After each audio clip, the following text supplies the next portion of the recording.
சரிங்க ஐயா. அகத்தியரால் தொட்டிலில் இட்டு, தொல்காப்பியரால் தாலாட்டி, கம்பரால் சீராட்டி, ஆயிரம் ஆயிரம் ஆண்டுகள் பல கடந்தும் இன்றளவும் உயிரோடும் உயிர்ப்போடும் இருக்கின்ற தாய்மொழியாம் தமிழுக்கு என் முதற்கண் வணக்கத்தை தெரிவித்துக் கொள்கிறேன்.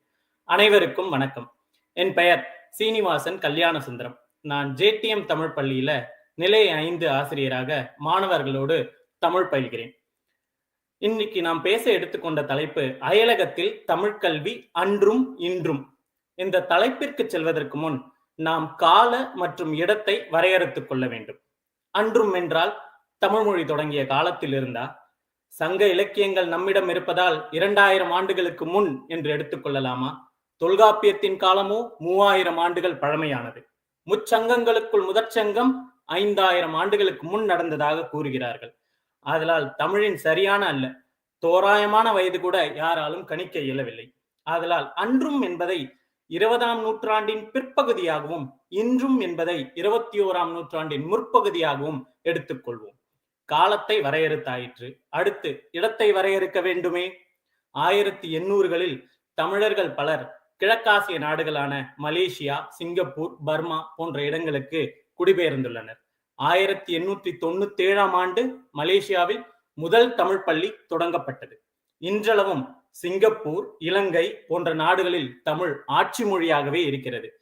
கிழக்காசிய நாடுகளை தமிழ் தன்னகத்தே வைத்துள்ளதால் மேற்காசிய நாடுகளையும் ஐரோப்பா, ஆஸ்திரேலியா, அமெரிக்கா போன்றவற்றை நாம் அயலகமாக கருதலாம். இப்பொழுது தலைப்பிற்குள் செல்லலாம். அயலகத்தில் தமிழ் கல்வி என்பதை 3 கோணங்களிலிருந்து காணலாம். கற்றல், கற்பித்தல், பயன்பாடு.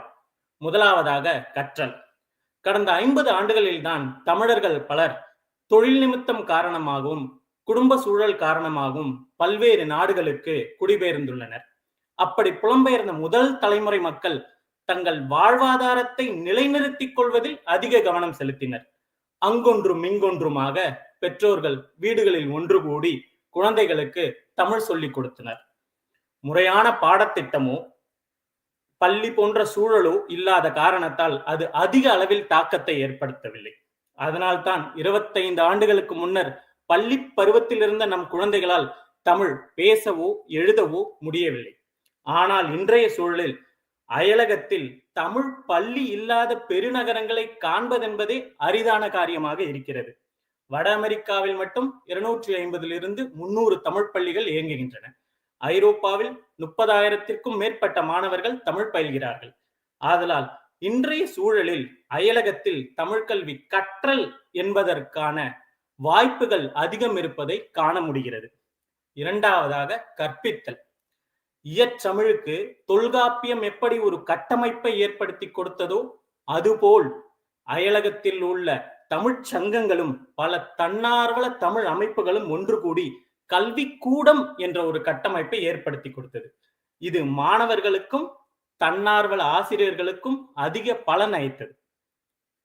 முறையான பாடத்திட்டம், கற்பதற்கான கல்வி, ஆசிரியர்களுக்கான பயிற்சி பட்டறை போன்றவை கற்பித்தல் சூழலை நேர்த்தியாக்கியது. அதனால்தான் அயலகத்தில் எங்கு தமிழ் கூட்டங்களோ தமிழ் போட்டிகளோ நடந்தாலும் அதிக அளவில் மக்கள் கூடுவதை காண முடிகிறது. இவை ஏதும் அன்றைய சூழலில் இல்லை என்ற ஏக்கம் நம்மில் பல பேருக்கு இருக்கத்தான் செய்கிறது. மூன்றாவதாக பயன்பாடு. அன்றைய சூழலில் அயலகத்தில் தமிழ் கல்வி என்பது குழந்தைகள் தமிழகத்தில் உள்ள தம் சொந்தங்களோடு உறவாடி மகிழ என்ற நோக்கத்திலேயே கற்பிக்கப்பட்டது. ஆனால் இன்றைய சூழலில் அயலகத்தில் தமிழ் கல்வி என்பது தமிழரின் பண்பாடு, கலாச்சாரம், நாகரீகம், தமிழ் மொழியின் தொன்மை, தனித்துவம், சிறப்பு போன்றவற்றை நன்கு கற்றறிந்து அதை அடுத்த தலைமுறையினருக்கு எடுத்துச் செல்ல வேண்டும் என்ற நோக்கத்திலேயே கற்பிக்கப்படுகிறது. சுருக்கமாக சொன்னால் அயலகத்தில் தமிழ் கல்வி என்பது தொடக்க கல்வியாக அல்லாமல் உயர்கல்வி, கலை, இலக்கியம், காப்பியம் படைக்கவும் பயன்படுகின்றது. அயலகத்தில் உள்ள பெருவாரியான பல்கலைக்கழகங்களில் தமிழுக்கு என்று ஒரு துறை ஆரம்பிக்க தொடக்கமாக அமைந்தது. இறுதியாக அயலகத்தில் வாழும் நம் குழந்தைகளுக்கு அறத்தை வலியுறுத்த தமிழ் கல்வி ஒரு சிறந்த கருவியாக பயன்படுகிறது என்று சொல்லி வாய்ப்புக்கு நன்றி கூறி விடைபெறுகிறேன். நன்றி, வணக்கம்.